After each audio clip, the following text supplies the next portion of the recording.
Hi, my love. Welcome back to the It Girl Mindset. I'm so excited that you're here. I'm so excited to be on your screen or in your ear. In today's episode, we're diving into 8 hard truths I'd tell you if I wasn't afraid to hurt your feelings. This is going to go into not only mindset, but also health, healing, and everything in between. And before we get into the actual hard truths, I just want to say that this is all from love, okay? I wish someone told me this when I was in my journey, because I think so many people in this industry just beat around the bush instead of actually telling you hard truths that you need to hear. And again, this is all out of love. If you are triggered or you feel some sort of somatic activation in your body, or you feel really hurt by any of the things that I'm saying, just know that that's probably a sign that that's something you need to work on. I've gone through many journeys, honestly. When I first lost 30 pounds journey, and then in the last year where I've done some really deep healing and work on myself. Even when I thought I had everything figured out, right? I got to a point where I was really struggling with my relationship with alcohol, struggling with anxiety, struggling with so much trauma and patterns that were keeping me in this cycle of being stuck and just not even knowing my purpose and I just felt like I was never moving forward.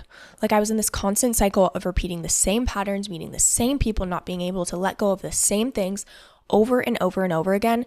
And it wasn't until I did some deeper inner healing work that I was actually able to get out of that cycle. And so again, this is what I wish someone would have told me at the beginning of my journey. So let's get into it. Welcome to the It Girl Mindset, where I help you step into the next level version of yourself by mastering your mindset, manifesting your deepest desires, and connecting deeply with your body. It's about becoming the most authentic, radiant, unapologetic, and unbothered version of yourself. Together, we're going to chat about how to unlock your true potential and create a life that feels as good as it looks. If you're ready to become the healthiest, hottest, and most abundant version of yourself, you're in the perfect place. Let's get into it. Hard truth number 1. You say you want to get healthy, but you're only focusing on your diet and exercise. Real change actually comes from doing the inner work. And that's honestly probably the part you've been avoiding, right? We talk so much about how trauma keeps us in past patterns, right? Even on our episode last week with Anya, she talked a lot about how our past patterns keep us in these cycles, right? We get so frustrated with ourselves when we're like, oh, again, I didn't show up for the gym. Again, I didn't do the thing I said I was going to do. Again, I told myself I was going to go to bed early, but I didn't, right? All of these cycles are past patterns. It's your brain keeping you safe, right? It's your subconscious mind taking over. And in order to actually change those patterns, you have to do the deep work to let go of those subconscious patterns and let go of the past trauma and rewire your mind so you actually can show up differently, right? Again, so many people are like, I want to change my body. Cool. I'm just going to do a strict diet and I'm going to work out more. Even if you do lose the weight, you end up gaining it back because you're just going back and falling back into that past identity and past pattern. Okay, so in order to actually create real change and maybe reach your dream body or be healthy and more energized, you have to do the deep inner healing work. Number 2, and I'm sorry if this stings, but you say you don't have time, but you're constantly scrolling on social media and doom scrolling and just spending so much time on your phone. Okay, this is a really harsh reality. I know we all want to avoid looking at our screen time, but if you are so serious about your health and really just changing your habits in your life, and you say you don't have time, you say you're too busy, I want you to take a good hard look at your time and take a good hard look at your phone, because even before I got this app called Opal that really helped me with my screen time, I was on my phone for like 6 to 8 hours a day. I'm sorry, 6 to 8 hours a day? That is a whole day. That's literally a whole day, okay? And again, even if you're like, I'm not on my phone during the day, but if you're staying up 1-2 hours past the time you'd like to go to sleep so you can wake up early because you're scrolling on your phone, that is also not helpful and not going to help you go to sleep and then wake up early, right? Look at your phone. Look at how often you are actually scrolling. not only is it a time suck, but it really just hurts your mental health, right? There's so much information that is going in our brain, especially because everyone wants to tell you what you need to do to feel better, right?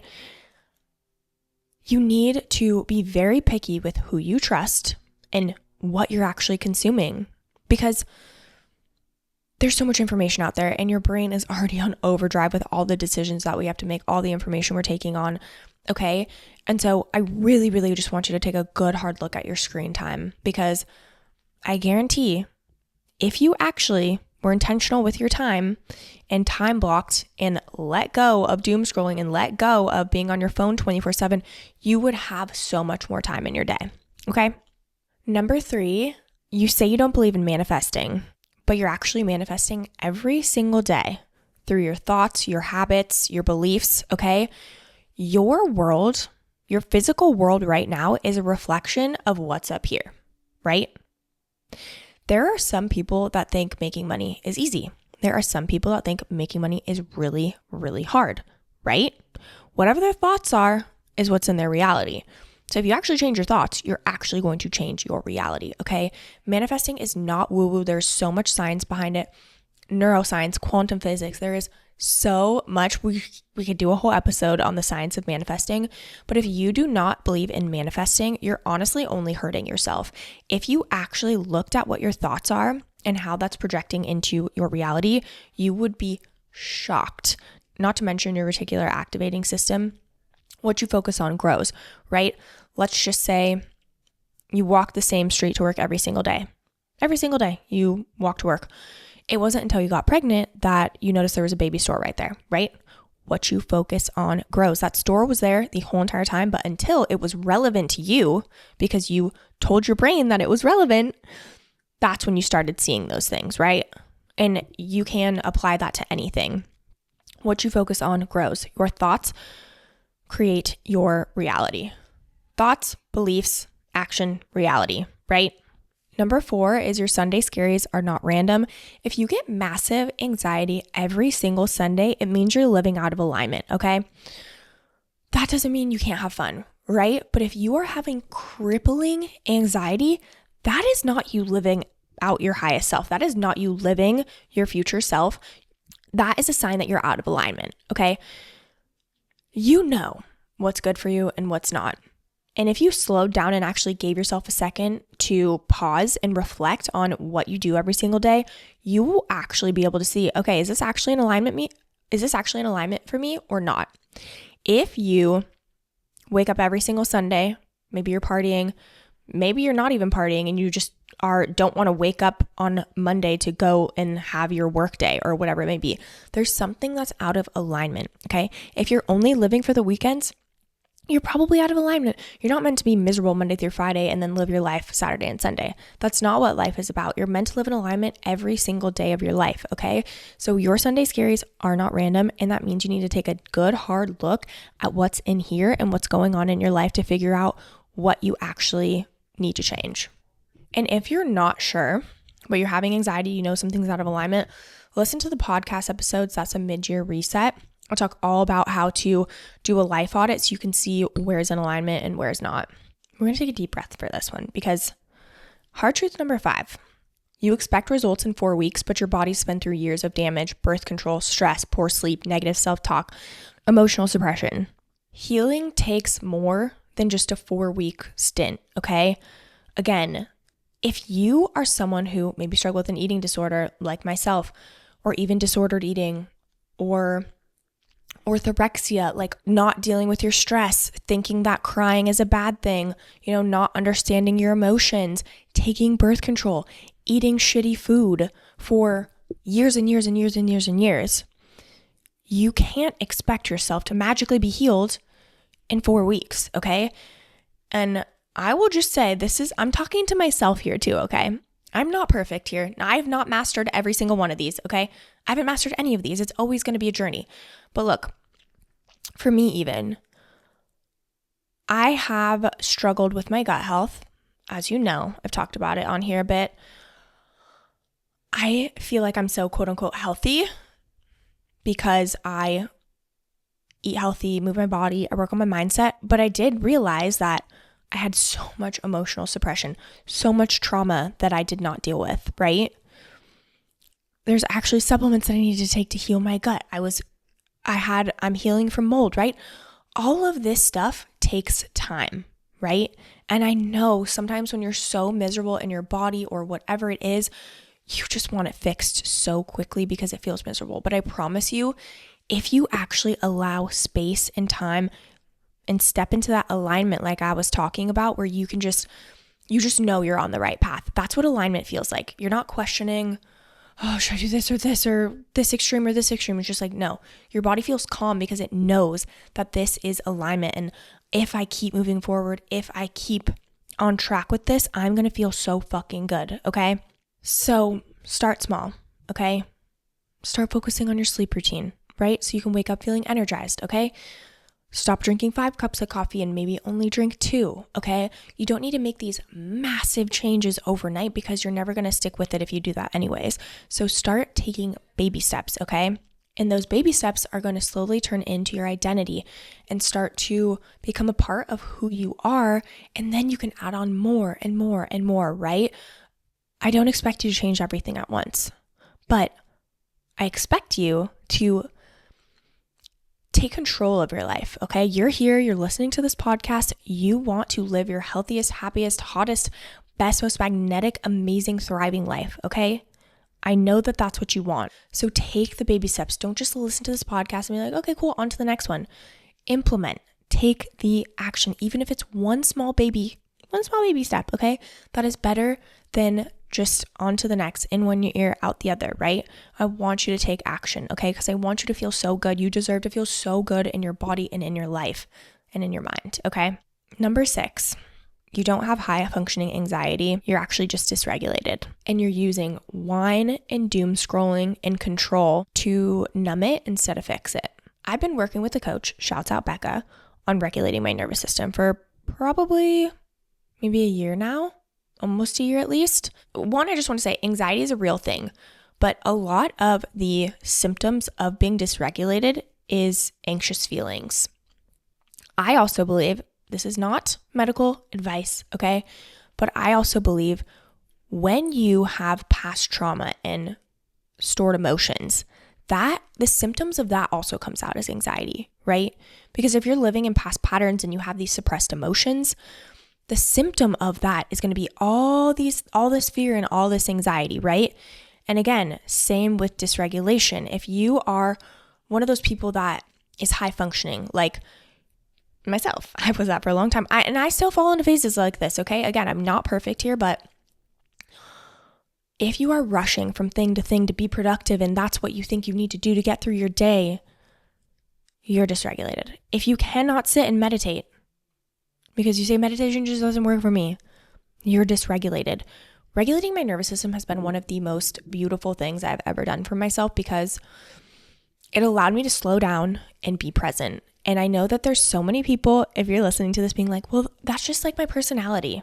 No, it's not. It's actually not your personality.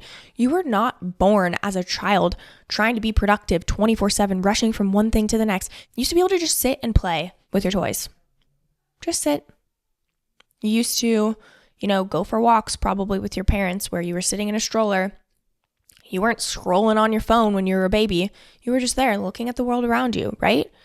You were not born into this high functioning anxiousness. It was something that was adapted over time. And you adapted because that's what you thought you needed to do to survive. Okay? And it's not your fault, but now that you have this awareness, it is your responsibility to yourself to take matters into your own hands and actually start to regulate your nervous system. I'm not going to go into tips on this because I've talked about this in other podcasts. I also have a podcast episode with my mentor, Becca, who she is the queen of nervous system. I learned everything I know from her. And so go listen to that podcast episode. It's a few back. I'm not saying anxiety isn't real because it is. It's very real. But I think anxiety is a symptom of things that you haven't dealt with, right? Suppressed emotions, past trauma. If you feel stressed or anxious, and then your immediate reaction is to doom scroll or even bored, you're like, okay, I'm going to doom scroll. If you are stressed from work and then your immediate reaction is to have a glass of wine after, right? All of these are actually avoidance and suppression of your emotions.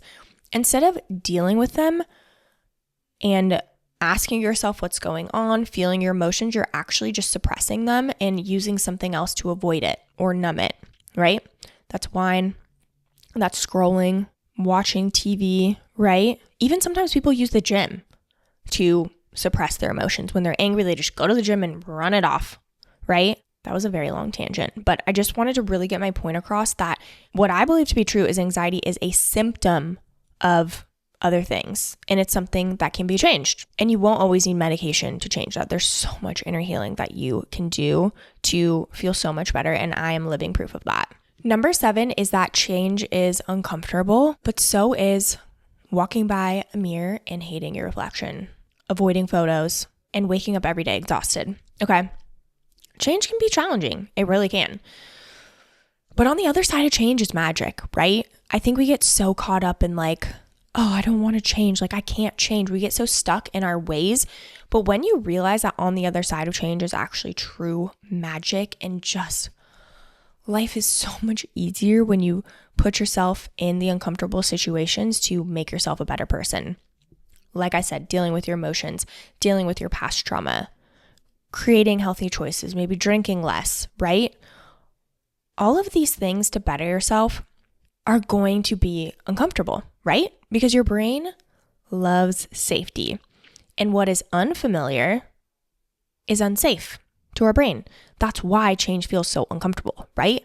We will take the familiar hell over the unfamiliar heaven, okay? I didn't make that quote up. But I think that's such a powerful representation of what change really is because, again, our brain wants safety. Our brain is here to protect us. It's not here to help us thrive, okay? Our brains have not evolved as quickly as our environment has. Our brain will choose over and over again a familiar hell over an unfamiliar heaven. So, knowing that is power, right? Sit with your uncomfortable emotions. Choose to go to the gym when you really don't want to. Choose to make a healthy meal instead of ordering takeout. That's probably going to feel uncomfortable and you might roll your eyes and say, ugh. But every single time you take action towards that future version of you and towards your long-term goals, you're going to get to your future self so much quicker, and it's going to become easier and easier every time.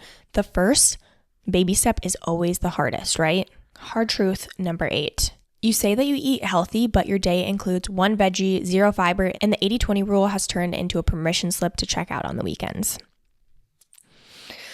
Okay, this is something I'm very passionate about because I think right now everyone thinks that eating whole foods is dieting, and it's actually just a form of self-respect. There's so many people that want to take the easy way out and, eat processed foods. They're like, okay, well, I'm eating gluten-free, so here's a gluten-free super ultra processed meal, right? No, gluten-free doesn't equal health. Whole foods equals health, right? Minimal ingredients. I know that, again, eating healthy and eating whole foods can be a shift if you are eating ultra processed foods, but it's one of these cycles. I just read about this in a book I'm reading that I always knew this, but I didn't know the science behind why, but essentially your taste buds change, right?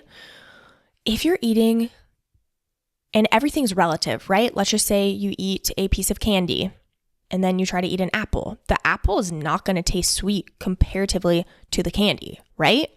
So healthy eating begets healthy eating. Unhealthy processed food begets unhealthy processed food, right? You're going to start craving these things, and these ultra processed foods are not normal, right? I crave apples, honestly, mainly when I'm sick, but that's a whole other story. If you start to eat healthy, you will start to crave healthy foods. If you're eating the processed bullshit, you're going to continue to crave that, right? Everybody wants to use this term, oh, I'm just going to be balanced using the 80-20 rule. I hate the 80-20 rule because I think it gives everyone an excuse to, okay, I'm just going to eat super healthy Monday through Friday, and then on the weekends, I'm just going to eat whatever I want. When your mindset should be, I'm going to eat healthy most of the time. And then every once in a while, I'm going to maybe have a processed food. Maybe not. I don't know. I don't eat processed foods very often. I am very intentional with my food because how I eat affects how I feel, and how I feel determines my life, right? If I feel like shit, the day sucks, honestly. I like to feel good. And food is the thing that's going to get you to feel good, right? It is our fuel. And if you are eating like shit, you're going to feel like shit. And so that's why I just hate the 80-20 rule. Eat whole foods. Processed foods are more of an investment than eating whole foods. If you can't pay for organic, that's fine. Just eat whole foods. Fruits, veggies, beans, and legumes, and chickpeas. Eat those. They are going to help your gut so much. I could go on forever and ever about this. Change the way that you eat. You're going to change the way that you feel, and your whole life's going to get better. Okay, my loves. I know that some of these hard truths can feel really uncomfortable and annoying, and maybe you wanted to turn it off halfway through because you didn't want to hear anymore, but honestly, I think it's what you need to hear, and it's what I wish somebody would have told me. And this is all out of love, okay? I want you to feel good. Like I said, I want you to thrive. I want you to feel amazing in your body. I want you to have your dream body. I want you to feel hot. I want you to look hot. I want you to thrive in your life, okay? And take action on one of these, okay? I know I went through 8. I don't expect you to change everything. Like I said, if you try to change everything, you're going to end up changing nothing. So choose one thing from this episode that you're going to take action towards. Maybe that's downloading Opal so you're not on your phone, right? Opal, I think I said this already, but just in case this is not sponsored, what Opal does is it locks you out of your phone, certain apps for certain times a day. I have my apps locked from 5 a.m. to 10 p.m. And you can take breaks of, okay, like I want to pause this for 10 or 15 minutes. Like part of my job is on social media, so I kind of have to post things. But all I do is I pause it for 15 minutes, post what I'm going to post, and then it locks me out again. I need that. I have an addictive personality, right? I can doom scroll just like anyone else, but I'm choosing not to. I'm choosing to be uncomfortable, even when it's annoying, and becoming my best self. Okay? And I want that for you too. Okay? Choose one thing, take action on it. Okay, my loves, that wraps up this episode. If you want to support this growing community, it would mean the world if you would rate and review the show. You can rate on Spotify by clicking the stars at the top, and I do have a link to write a written review on Apple Podcasts down below. Also, if you know someone who needs to hear this, please send it their way. Okay, my loves, thank you so much for being here. I freaking love you, and I'll see you in the next episode.